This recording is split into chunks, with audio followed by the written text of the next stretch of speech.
Baie welkom by Pierneef Theater. Kan almal asseblief hulle selfone afskakel. Daar is 'n program voorbeskikbaar met optredes vorentoe. Jy is ook welkom om 'n e-posadres en 'n selnommer in die gasteboek te laat. Dan ontvang jy elke maand die teater se inligting. Ons dan net 'n vriendelike versoek van die kunstenaars af dat u nie na elke gedig applous gee nie, maar wag tot aan die einde van die vertoning asseblief. En dan noem ek net graag op 28 Junie is hier weer 'n Afrikaanse program met liedjies hoofsaaklik uit die FHK deur Jannie de Tooy wat hy noem Ramkiki. Dit is Sondag 28 Junie. Ek oorhandig nou graag aan Jannie van Wyk wat net gaan open. Kom ons buig ons harte voor ons wondergod en hemelse Vader. Grote God, dankie dat U so toeganklik is, dat ons in die naam van die wonderseun Jesus na U toe kan kom en sommer net met U gesels. Sekerlik het elke persoon hier teenwoordig vandag alreeds met U gepraat, vir U dankie gesê vir U seëninge, in groot verskeidenheid wat ons nie kan tel nie. Maar by hierdie spesifieke geleentheid dink ons terug aan Moses, toe U vir hom die opdrag gee om die tabernakel te maak. Boekdele beslaan die fynere besonderhede daarvan, en hy moes beangs en benoud gewees het. Maar toe gee U vir hom die versekering en sê dat ek gaan mense toerus met talente en hulle gaan vir jou al die kunswerke waarin uitvoering gegee moet word tot stand bring. En so is dit vandag nog. U seën mense met 'n verskeidenheid talente sonder tel. Dankie dat ons hier byeen kan kom om die talente wat hier van toepassing is, wat hier gaan uitspeel, dat U dit vir ons genotvol gaan maak en dat hulle geseën kan bly met dit wat U hulle mee toegerus het. Ons eer U en sê, dankie ons wondergod. Dankie vir U wonderseun. Dankie vir U altyd teenwoordige Heilige Gees. Dankie, dankie, dankie uit elke hart wat hier byeen is. Amen. Nou gaan ons oor na die vertoning. Geniet die middag.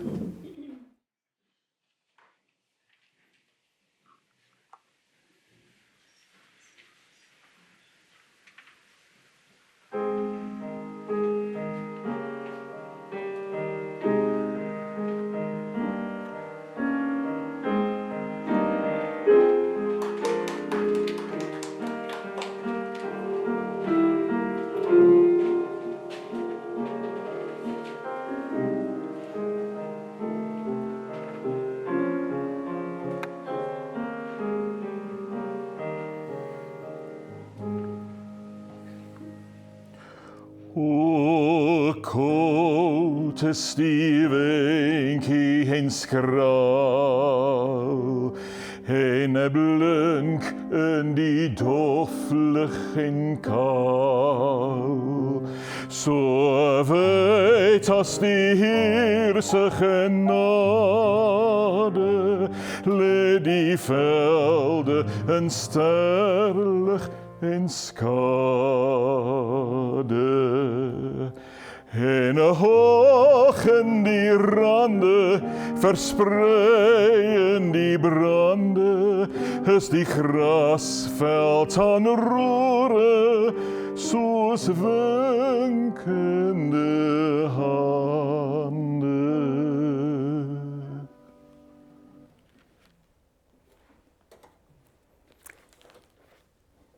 Enigmaties, geheimsinnig, charmant, skerp. Daar is min mense in ons geskiedenis, veral die literatuurgeskiedenis, wat die verbeelding so aangryp soos Eugène Nélin Marais. Nie net is hy 'n denker en 'n digter nie, maar sy belangstelling strek van die natuur deur die siel van die mens tot die wetenskap en die politiek. Teen die agtergrond aan die een kant van 'n eng, dikwels veroordelende bestaan in die onstuimigheid van die laat 19de eeu in Suid-Afrika en die permissiewe tydgees wat in Europa en Engeland onder die kunstenaars heers, staan Maree uit as 'n briljante, onverbonde denker en digter. Sy gedig oor 'n naderende donderstorm sou vir Salvador Dali kon inspireer. Oor die dans van ons suster, eers oor die bergtop loer sy skelm en haar oë is skaam. En sy lag saggies. Van ver af wink sy met die een hand. Haar armbande blink en haar krale skitter. Saggies roep sy. Sy vertel die winde van die dans en sy nooi hulle uit want die werf is wyd en die bruilof groot. Die groot wil jaag uit die vlakte. Hulle dam op die bulttop, wyd rek hulle die neusgate en hulle sluk die wind. En hulle buk om haar fyn spore op die sand te sien. Die klein volk, diep onder die grond, hoor die sleep van haar voete. En hulle kruip nader en sing saggies, ons suster, jy het gekom. En haar koperringe blink in die wegraak van die son. Op haar voorkop is die vuurpluim van die berggier. Sy trap af van die hoogte. Sy sprei die vaal karos met albei arms uit. Die asem van die wind raak weg. O, die dans van ons suster. Eugène Maree as fyngevoelige, kunstinnige kind raak bewus van vreemde woelinge in die Maree huishouding, sowel as buite die huiskring in Pretoria in 1871. Die Eerste Vryheidsoorlog is net 10 jaar ver. Afrikaans is reeds omgangstaal, hoewel die Maree-familie grootliks Engels praat en hulle in 'n ongerieflike huis na aan die Apies rivier woon met die deftige naam, 'n Engelse naam, Linwood House. Hulle praat wel Afrikaans ook en selfs 'n soort afgewaterde Nederlands as hulle deftig wil klink. Leon Rousseau stel dit so in die Groot Verlange. Eugène erf 'n verbrokkelde natuur. Teenstrydige inligting oor mense en die politiek is die agtergrond waarteen Eugène groot word. Sy ouers se vriende is Engelssprekendes, oud-Kaapenaars en enkele verfynde Transvaalers. As 5-jarige begin Eugène skool gaan in die pastorie van die Strooidak kerkie van 'n dominee H.D. Bosman. Van die ander kinders in die skool se ouers is deur inboorlinge vermoor en Eugène raak bewus van die gewelddadige verlede van sommige Transvaalse kinders, in teenstelling in skerp kontras met die rustige verlede van die Kaapse families. Die mense soeke na sielerus, loop vir Maree ook deur die natuur. Daar sou ek vrede weer besef, waar Thebes in die stil woestyn sy magtig rotswerk hoog verhef en Mara in die sand verdwyn. Waar soggens van die hoogste kraans die berge aandraaiend opwaarts spoed, omdat die gloeiend hemeltraans met groot geroep die son te groet. Sou ek een guns nog hier verdien, nog een gebed omhoog verhoord. Geen mense praal sou ek wou sien, die glorie van geen vreemde oord. My bede sou net dit verkry. Laat weer u eensaamheid my daar met roerend mag berei, u groter stilte te aanvaar. Elk ydel vrees sal daar verdwyn.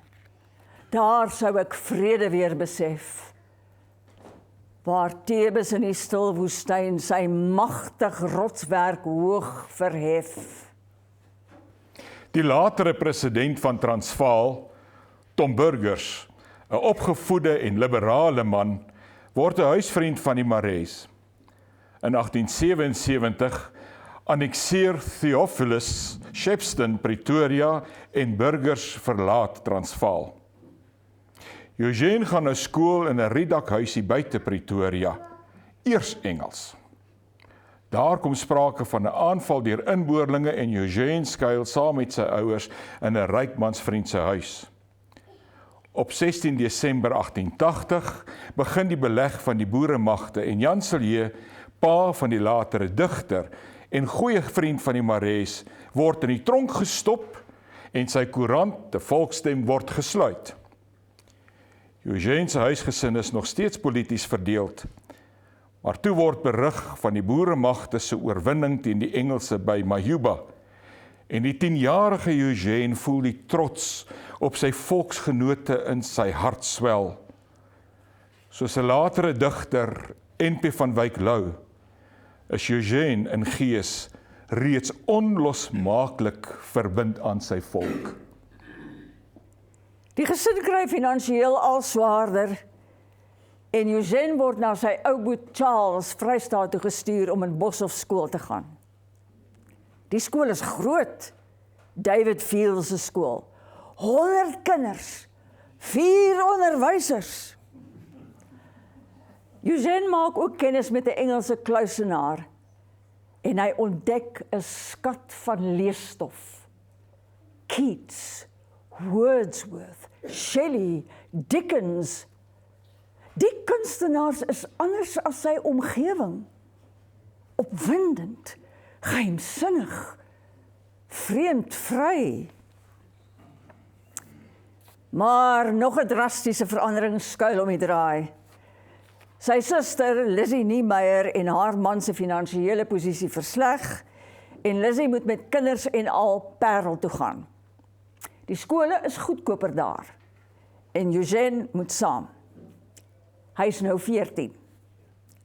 Kort na sy aankoms in die Parel begin hy weer gedigte skryf. Sy Ode to Paul word in die Paul District Advertiser gepubliseer. So ook Majuba, of soos ons dit ken, Majuba. Geen twyfel oor waar sy volksgevoel lê nie.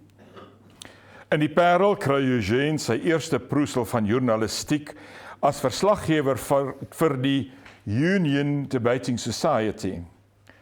Eugene is ver te jonk om die eindeksamen af te lê, maar die hoof kry spesiale toestemming en Eugene Marais skryf tog matriek. Dreigende bankrotskap dryf Lizzie se man, Eugene se swaar, na selfmoord. En in 1887 gaan Lizzie en haar kinders terug Pretoria toe, Eugene ook. Die nou 16-jarige word prokureursklerk by Kuranda en Maree. Die firma van sy broer Meld en die se Joodse vennoot. Eugene is grensloos verveeld. Die woelinge buite, die onrustigheid van 'n veranderende bestel is veel opwindender.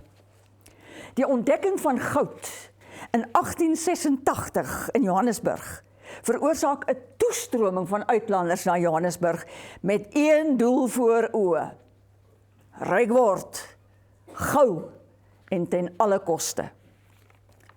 Eugene se oom Lang Piet, nog altyd 'n entrepreneur by uitnemendheid, bekom 'n waardevolle stuk grond in Langlaagte. Een van die baie plase wat verdeel word.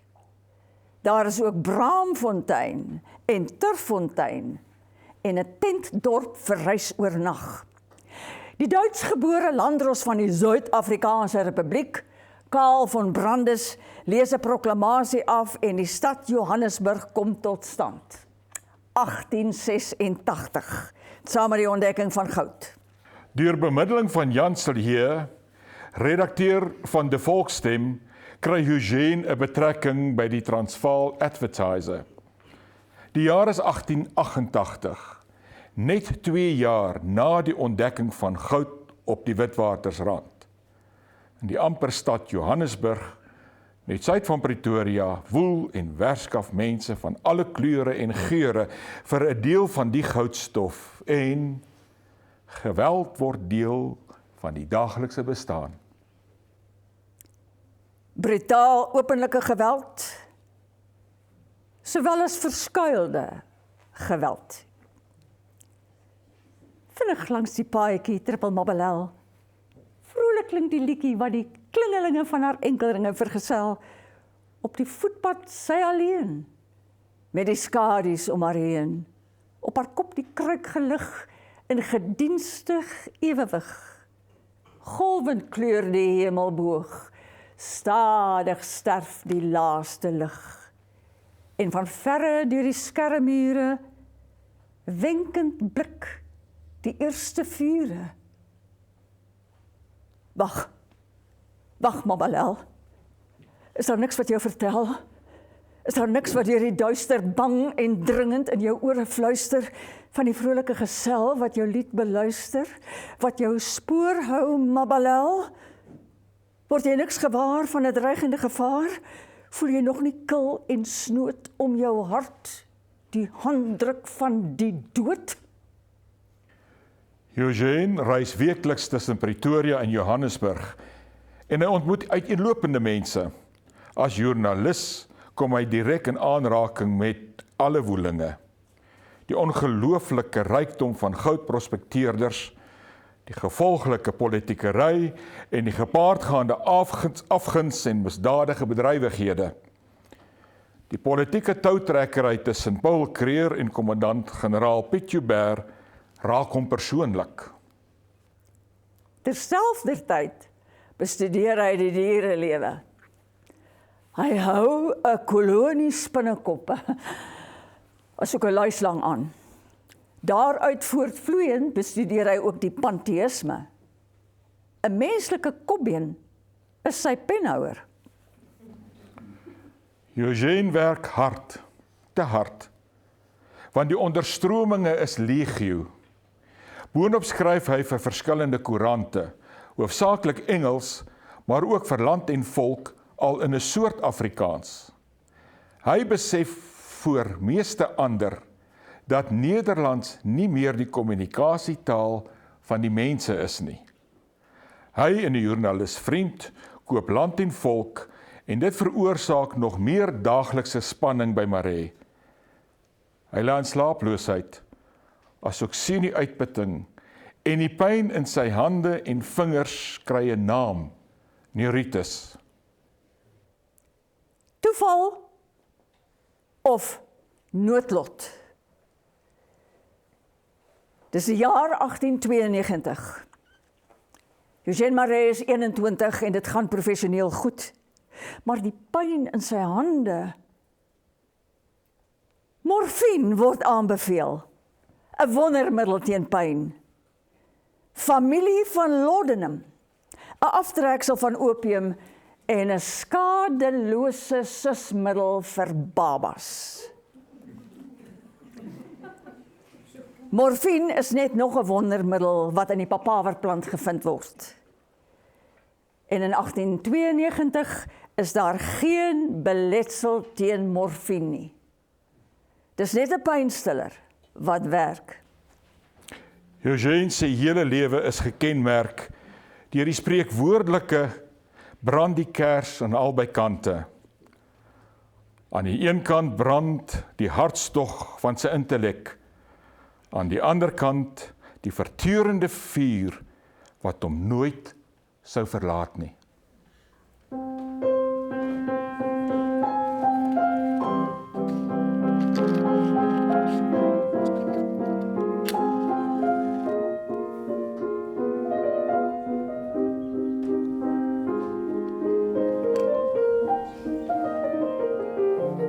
Blaas hoog die vlam, geen floue trek of tam, want alles moet verteer. In gloed verander eer, met skitter skoon en rein. Die wit lig suiwer skyn, blaas hoog die vlam. Al hoe meer gerugte en berigte uit die buiteland verklaar dat opium moontlik gewoontevormend kan wees, maar gelukkig nie morfine nie. Nou ja, Eugène Marais is 'n gerespekteerde burger en 'n briljante joernalis. Dalk 'n tikkie eksentriek, maar dit maak hom net interessanter. Dit hoort eintlik so, want hy's boonop gevoelig, sensitief, 'n kunstenaar, maar ook sonder twyfel 'n patriot. Die politiek kook en pols in Pretoria en Transvaal, en Marais se hart is soos altyd aan die kant van die boere. In die tyd ontmoet die 22-jarige Eugène Marais ook sy beminde, Aletta Beyers. Sy is van Natal, maar sy kom kuier in Pretoria. Familie van haar is getroud met familie van Eugène en 'n ontmoeting met Letty is onafwendbaar. Boonop is sy pragtig. Volgens Leon Rousseau in sy boek Die Groot Verlange, wonderskoon in enige eeu. Maar Aletta Beyers is ook besonder intelligent, sensitief en interessant. Onvermydelik dat die twee jong mense op mekaar verlief raak. Eugène skryf aan sy vriend Jimmy Roos, "Man, she's just about the most perfect female in body and mind that God ever planted in South Africa." Robert Burns se liefdesvers, Red, Red Rose, inspireer Eugène Marais se "My liefste soos 'n dieprooi roos."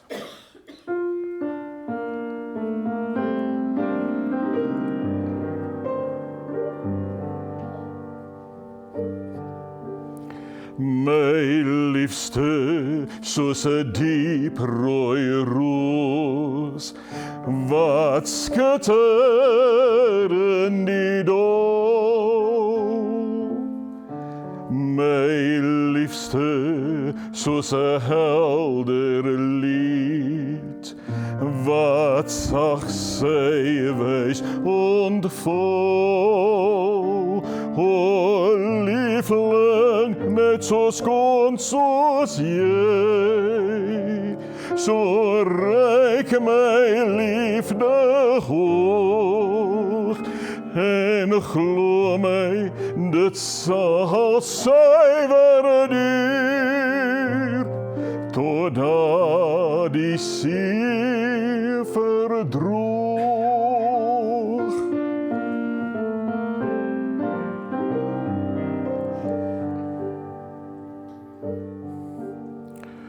O soetste, tot die see verdroog, die vaste grond vergaan, sal ek my liefde vasbehou, deur heel my lewensbaan. En o, my liefling, nou vaarwel, neem aan my sigte mee, en glo dat ek terug sal kom, al kleur die diepste see.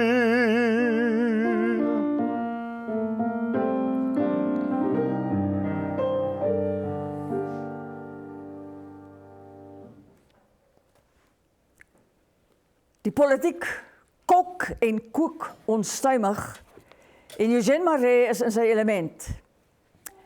Hy hou sy geestestoestand in bedwang met skadelose morfine en hy skryf vreesloos oor die politiek. Hy word selfs gearresteer vir sy skrywe in Land en Volk, oor bedrog deur president Kruger, wat blykbaar 2 reiskoste rekenings indien vir 'n reis ergens heen. Persoonlik is hy in die 7de hemel. Hy en Letty Beyers is dol verlief en al struikelblok vir 'n huwelik is 'n gebrek aan geld aan Eugene se kant. Maar hy verkoop land en volk aan 'n konsortium van uitlander miljonêers in Johannesburg op voorwaarde dat hy aanbly as redakteur teen 'n goeie salaris en hy mag skryf wat hy wil. Uiteindelik kan hy en Letty trou. Aletta Maree is ook nie net mooi nie. Sy is 'n goeie en praktiese mens. Sy koop 'n erf in die latere Sunnyside, sodat sy en Eugene gou kan trek uit Linwood House en sy hom beter kan help om ontslae te raak van morfine.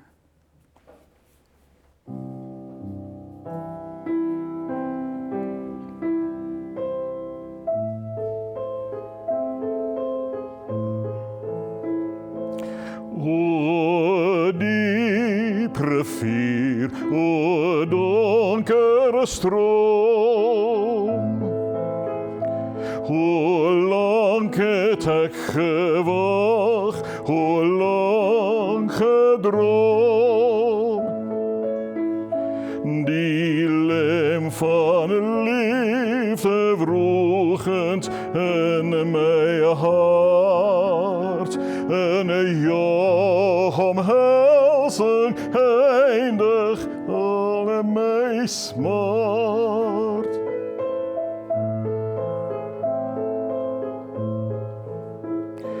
Blus uit, o diep rivier, die vlam van haat, die groot verlange wat my nooit verlaat.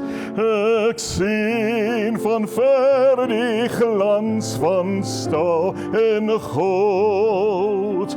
Ek hoor die sag gedruis van waters diep en koud.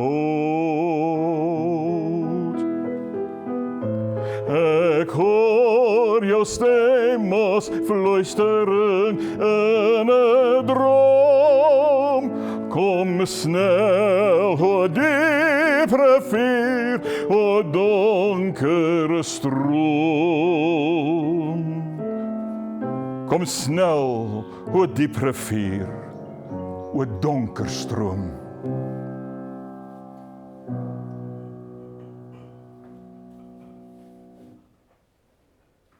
Deur sy skrywe in Land en Volk, onder die skuilnaam Africanus Junior, stamp Eugene Maree telkens kop met president Kruger, hoewel hy tog beïndruk is met die versiendheid van die president se infrastruktuurontwikkeling. Die spoorlyn na Delgoa Baai word formeel geopen op 8 Junie 1895. Letty verwag haar baba om en by dieselfde tyd. Dr. Kriel word ingeroep. Hy is smoordronk. Maar alles verloop skynbaar normaal en tussen 2 en 3 uur die oggend word die Maree seentjie gebore. Alles lyk reg en Eugene Maree as redakteur van Land en Volk gaan woon die spoorlyn opening by. In Leon Rousseau se biografie oor Maree, Die Groot Verlange, skets hy Maree se onrus oor Letty terwyl hy as redakteur moet berig oor die infrastruktuurprestasie. Letty sal nie sterf nie. Natuurlik nie. Alles is normaal. Alles gaan goed met moeder en seun. Maar Kriel was dronk. Hier kom die trein wat Pretoria met Delgoa Baai verbind. Daar is te veel jong weewenaars in Pretoria wat klein kindertjies alleen moet grootmaak. Nee, dit gaan goed met Letty. Letty gaan sterf. En Letty, pragtige vrou van die alombekende koerantredakteur van Land en Volk, Eugene Maree, sterf inderdaad op 17 Junie 1895 aan kraamkoors. Sy is 23 jaar oud. Eugène Marais is gebroke. Kriel word na die soveelste vrouesterfte beveel om Pretoria te verlaat. Maar Letty is dood.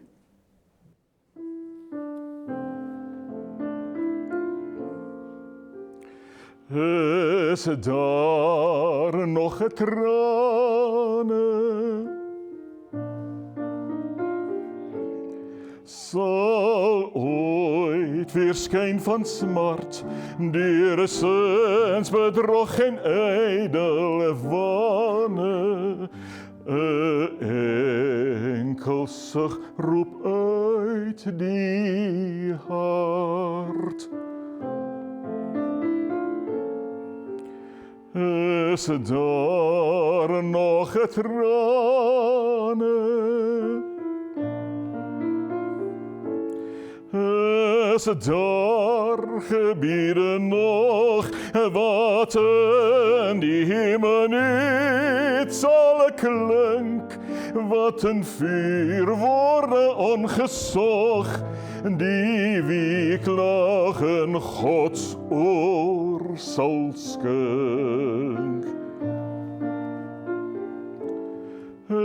Is daar gebiede nog wat alle vreugde daar sal stuur, met onweerstaanbare gewrog, dinge tot verhoor.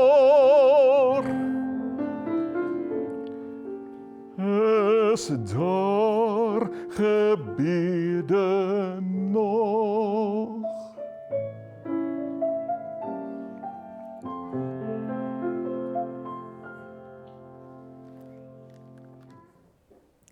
Wat op die tydstip in Eugène Marais se gemoed omgaan, is duister.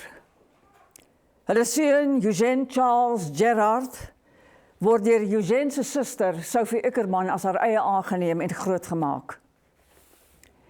Die politieke woelinge word dag na dag hewiger. En Eugène moet as betaalde redakteur bybly en skryf. Daar is selfs gerugte van 'n uitlander opstand. Maar die Transvaalers gaan nie deur 'n klomp goudgrypende uitlanders vermaak word nie. Van al die uithoeke van Transvaal, buite Johannesburg en Pretoria, kom die boere gewapen aan asof opgekommandeer. Bedekte sleepwaans jaag mense die skrik op die lyf.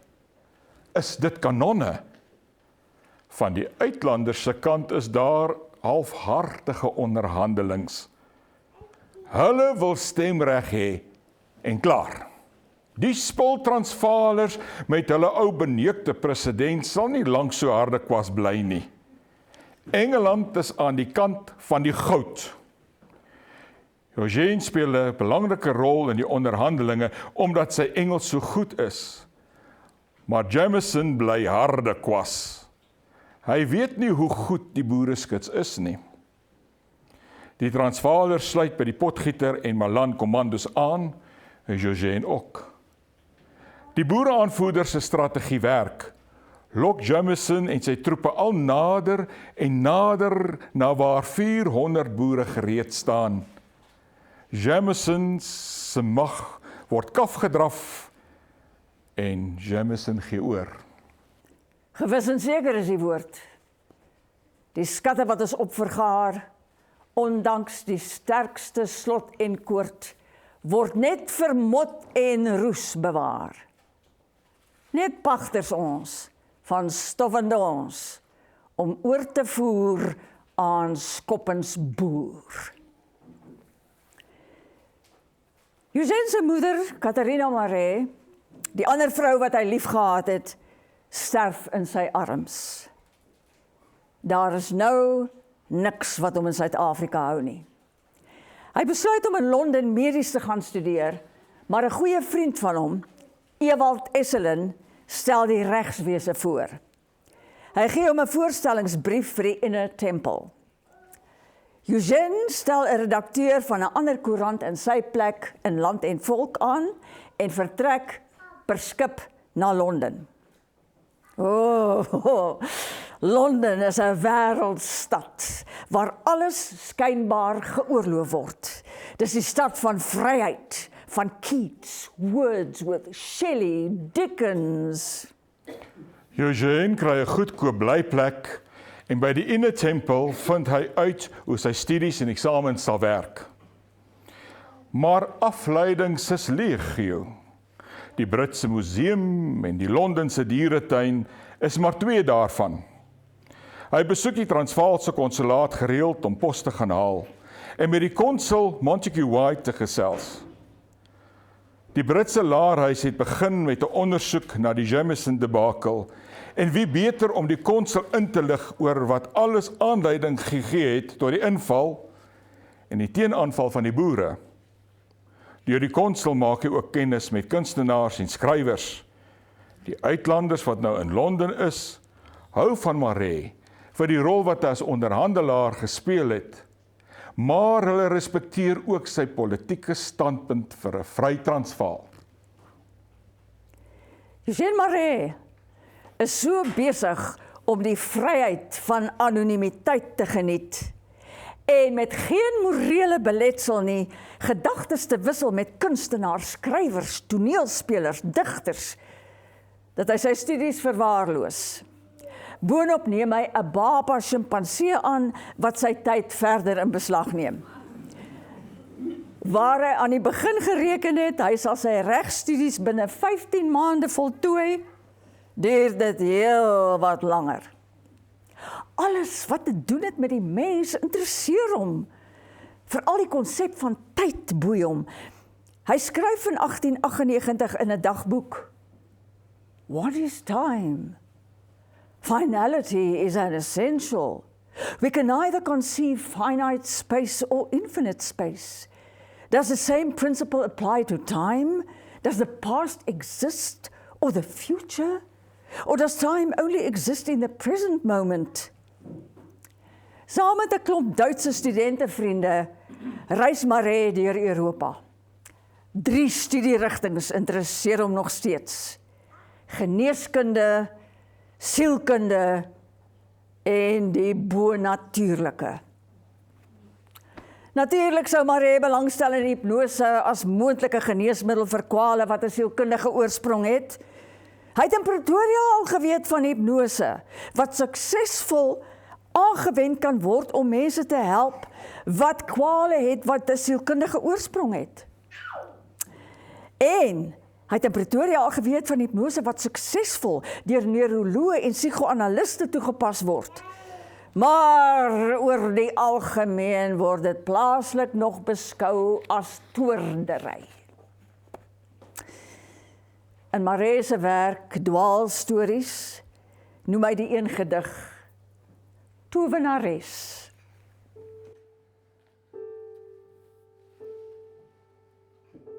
Wat word van die meisie wat altyd alleen bly?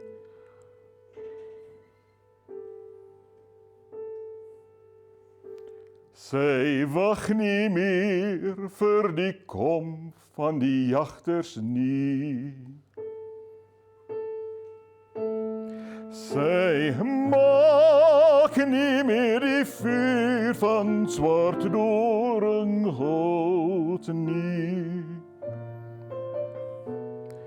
Die wind waai verby, die wind waai verby haar ore.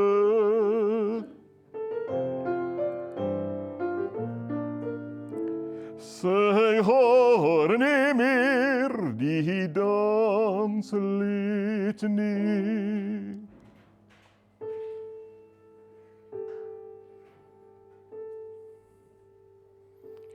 Die stem van die storyverteller is dood. Geen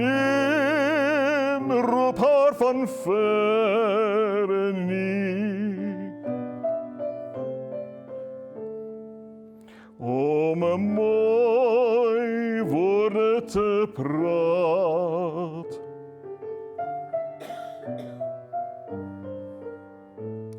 Sy hoor net die stem van die wind alleen.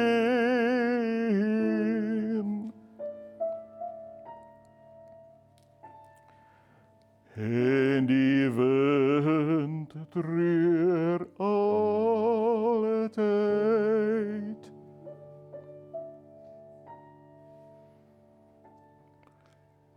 Om hy alleen is.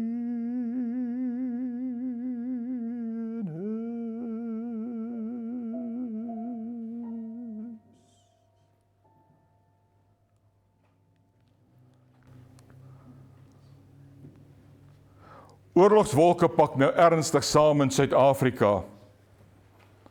Op 11 Oktober 1899 rig Kruger 'n ultimatum aan Milner om Britse troepe te onttrek. Die ultimatum verstryk en die Anglo-Boereoorlog of Tweede Vryheidsoorlog breek uit. Maree se hart swel van trots met elke boereoorwinning. Maar hy wil terug. Hy wil saamveg. September 1901 slaag Maree sy laaste regseksamen. Hy verneem van 'n Duitse dokter in België wat wapens, ammunisie en geneesmiddels na Suid-Afrika gaan smokkel. En hy vertrek Brussel toe, waar hy by Dr. Schultz aansluit. Dit word 'n genadeloose gesukkel deur Afrika. In Beira sien hulle 'n Engelse koerant opskrif. Peace signed. Maree verneem ontstellende dinge van grootskaalse vroue en kindersterftes in Britse konsentrasiekampe. Hy trek om dit geweldig aan en boonop doen hy malaria op. Hy draai letterlik by die dood om. Laat in 1902 kom hy nog steeds siek in Pretoria aan. By familie en vriende verneem hy eerstehands van die afgryslike gevolge van die oorlog. Terselfdertyd smee hy 'n hegte band met sy seun, Eugene Charles, wat nou 7 jaar oud is. Maree is nog lank nie gesond nie en al wil hy hoe graag as joernalis wraak neem op die verraderlike Engelse wat sy volk verwoes het, besef hy sy gesondheidstoestand maak dit onmoontlik. Hy is ook pas tot die balie toegelaat. Dan praat hy die 27-jarige Gustav Preller om nie saam met die ander Afrikaners Argentinië toe te gaan nie, maar as hoofredakteur van Land en Volk te werk en die volk te help herstel. Gustav Preller, wat jare al 'n bewonderaar van die vurige Eugene Maree is, stem in. As eienaar van Land en Volk behoort Eugene en sy nuwe hoofredakteur finaal oor inhoud te kan besluit. Maar die nuwe Engelse owerheid hou beriggewing met 'n arendsoog dop. Nogtans gee Eugene opdrag aan Preller om 'n brief van Milner aan Chamberlain te plaas wat op 'n sluiplan dui om die plaasboere van hulle eiendom te beroof.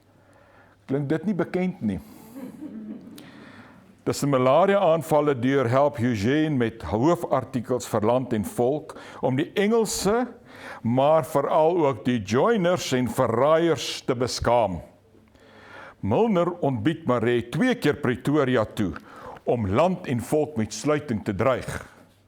Maar Preller met Maree as aanvoerder en hoofartikelskrywer hou die fort vir hul nog steeds beleerde volk.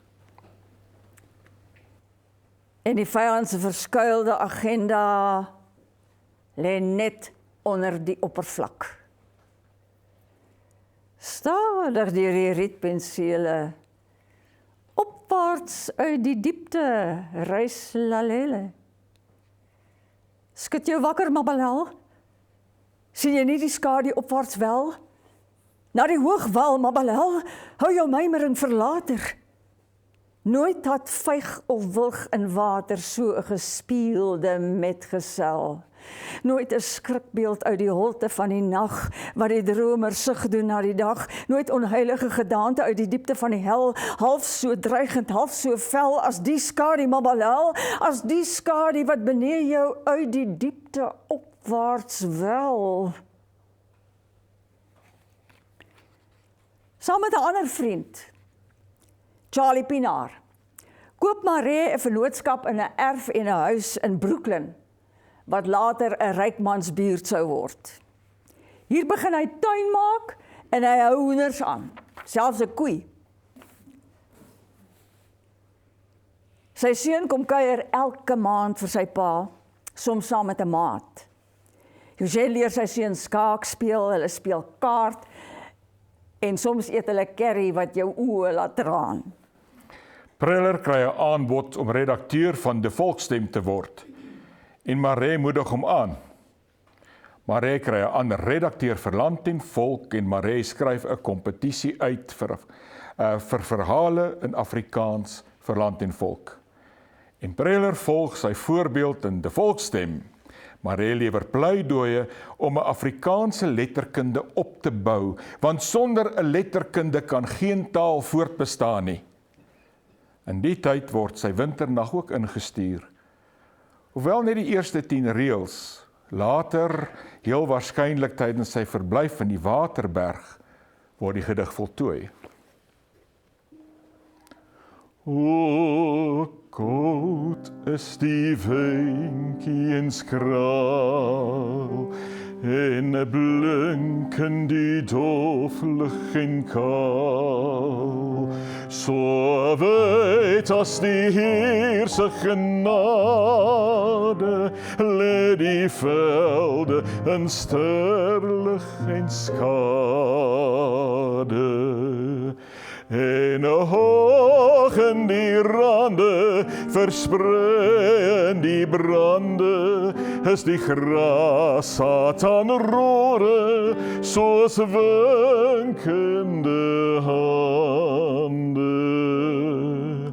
O treurig die wysie op die ooswind se maat, soos die lied van 'n meisie in haar liefde verlaat. In elk grashalm se vol, blinke druppel van 'n dol, en vinnig verbleek dit tot ryp in die kool.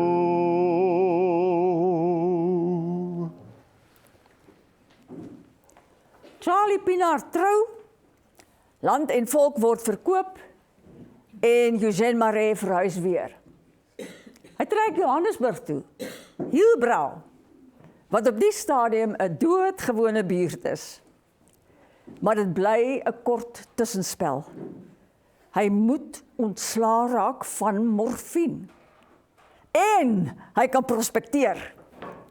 'n Ou kennis van hom, Dolf Erasmus, is juis 'n tin- en platina prospekteerder. Eugene vestig hom in Doornhoek en hy kry toestemming van die owerheid om te prospekteer.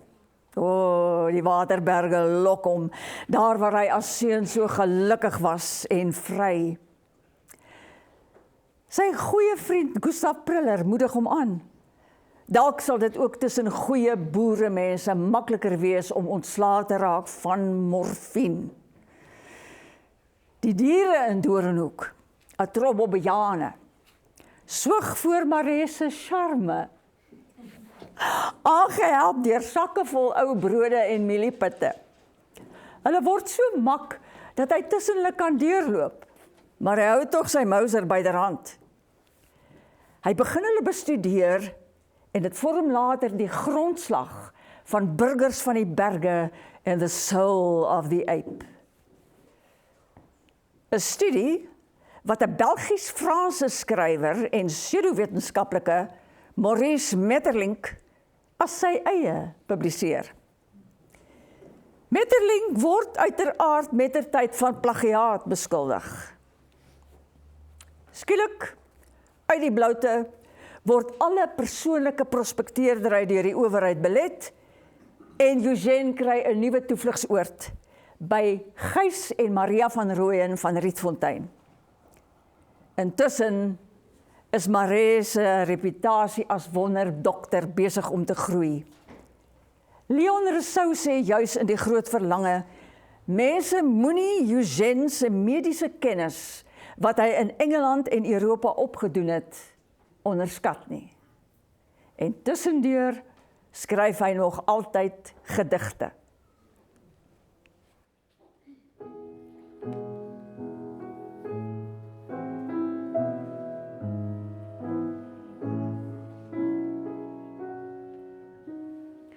Gamta, my valse sie, wat ek in die wêreld het, buiten my ouma. As jy bo in die lug sing, kan jy al die wonderlike dinge ondersien.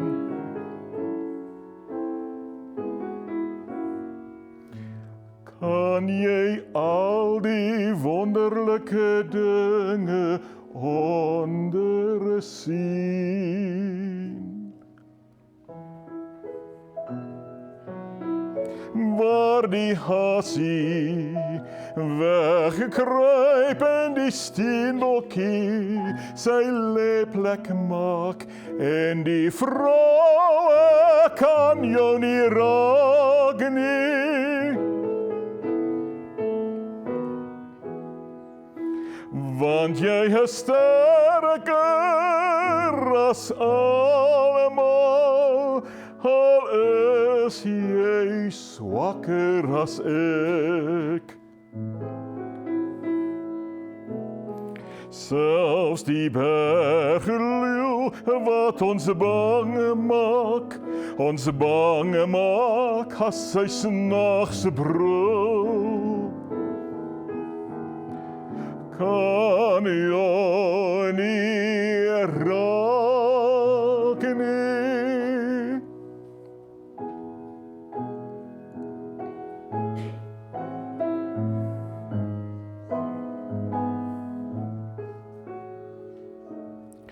Ek sal jou oppas, my sussie, tot al jou kleintjies groot is. My valse Gamta, ek sien jou.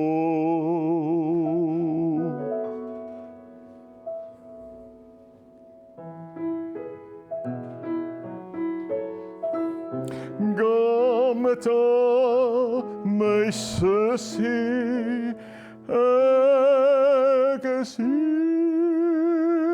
jou.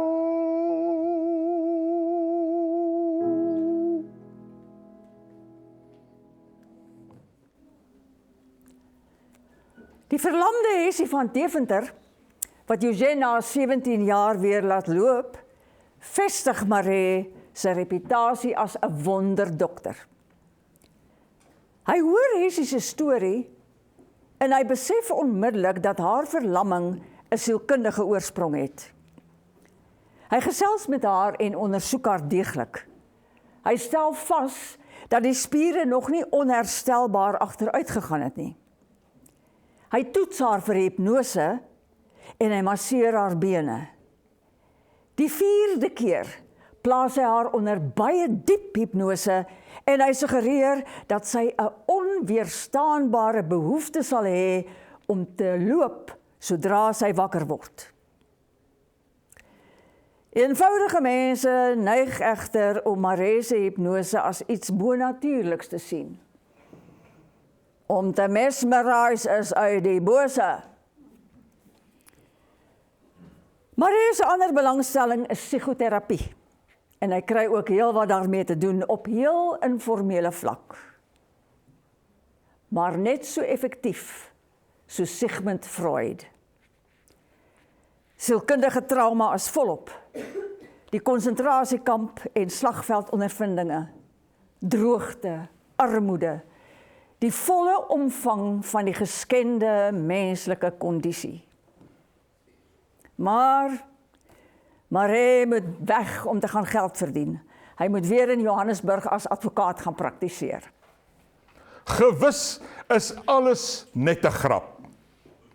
Ons speel in die komedie mee, geblindoek met 'n laam verlap, wat selfs die son 'n skadu gee. Wat treur ons tog, viool en fluit maak nog geluid, en lank die nag wat voor lê nog. Al kan ons nooit volmaaktheid raak, nog blink die oog en gloei die huid, wat heel die winterblomtyd maak. Dis onverlee, lag ons maar mee, met elke toer van Skoppensboer. Eugène Maree mag onder geen omstandighede ooit geringskat word nie. Sy wese en werk word deur geen ander kunstenaar en wetenskaplike geëwenaar nie. Sy kennis van die menslike sielkunde, nie net in daardie tyd nie, is nog steeds op die hoogste vlak. Sy natuurkundige ontdekkings oor die termiete, die bobbejaan, die mamba, die luislang, die voëls, insekte en plante is enig. Hy erken die grootste verstand in die hemelruim en op aarde. Met deernis en liefde deel hy sy kennis met een en almal wat dit nodig het. Na die tyd in die Waterberge, die gelukkigste in sy lewe, praktiseer hy weer as regsgeleerde in die Bronkhorstspruit en Heidelberg, waar hy 'n diep vriendskap aanknoop met 'n mededigter en geneesheer, A.G. Visser. Eugène begin weer as joernalis werk vir die Vaderland, en van sy dwaalstories en ander verhale word nou en dan gepubliseer teen 'n belaglike betaling. Hy woon by Gustaf en Hannie Priller, en daarom moet hy saamtrek plaas toe, Pelindaba toe. Toeval of noodlot. Eugène is die dag alleen op die plaas, sonder morfine, sonder verligting. Radeloos, redeloos, reddeloos. Dis reënerig, maar hy hou van reën. Hy stap die veld in, rigtingloos. Toevallig beland hy by Loot Pretoria se huis. Jy geweer, daar boere slang met die rondawels. Dan moet jy al geweer vat, sê Loot. Dis 'n mooie. 'n 12 boor dubbelloop wat hy oorhandig voor hy omdraai huis toe. Eugène kry koers na die rondawels, maar hy stop onder 'n kareeboom. 'n skoot weergalm in die oopte. Nog een. Dan stilte. Net die reën ruis deur die blare. Einde van die storie op Pelindaba.